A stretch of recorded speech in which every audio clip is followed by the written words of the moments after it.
to my YouTube channel Renaissance World.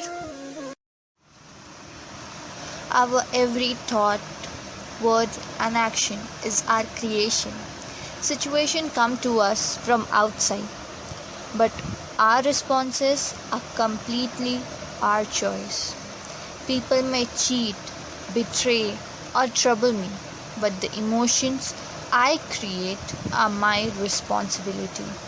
I create my emotional wounds and I need to heal myself. If I say I cannot change my habits, then I am giving myself a negative affirmation and writing a destiny of pain.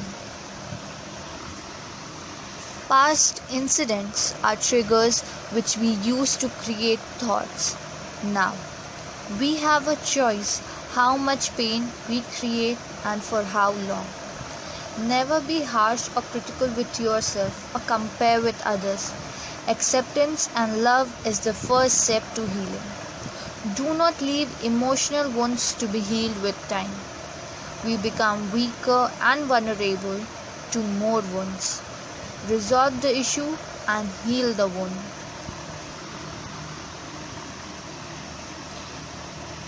In the same way, people see us through the filter of their sanskars.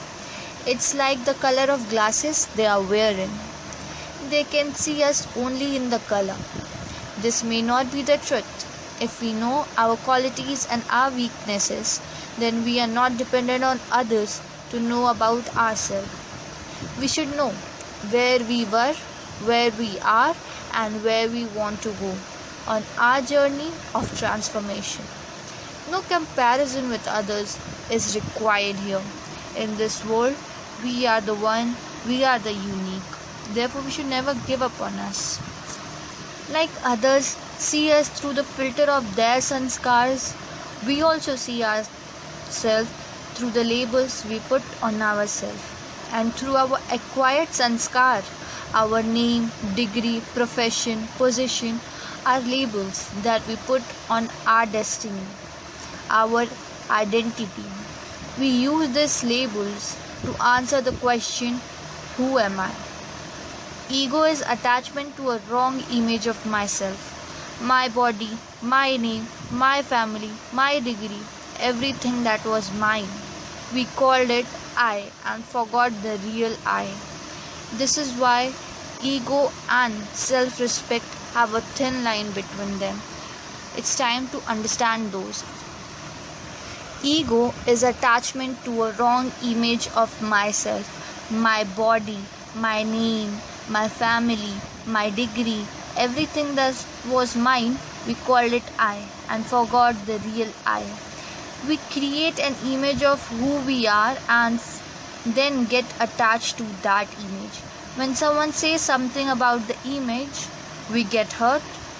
I, the being, is like a diamond in a velvet box, my body.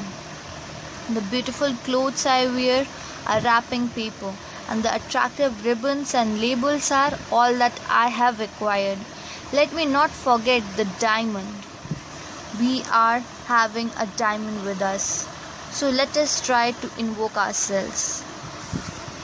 I, the soul, can't be seen or touched or proved scientifically. I can be experienced and then expressed through the body.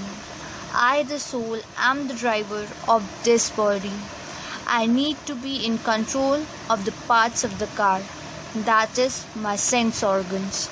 I should adapt myself according to other drivers for a smooth journey in life. Use the right food as fuel, not abuse the body. Take care of your thoughts, which impact the body, and avoid accidents and bumps on the journey. Detachment means awareness that I am separate from the body, role and responsibility.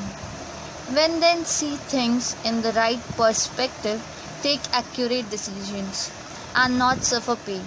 Let us be aware, I, the soul, am playing the role of a parent, spouse and professional. Whatever may be the role, the professionality of I, the actor, a personality of peace, love, wisdom should reflect in every role. I am a soul and I am interacting with other souls playing different roles.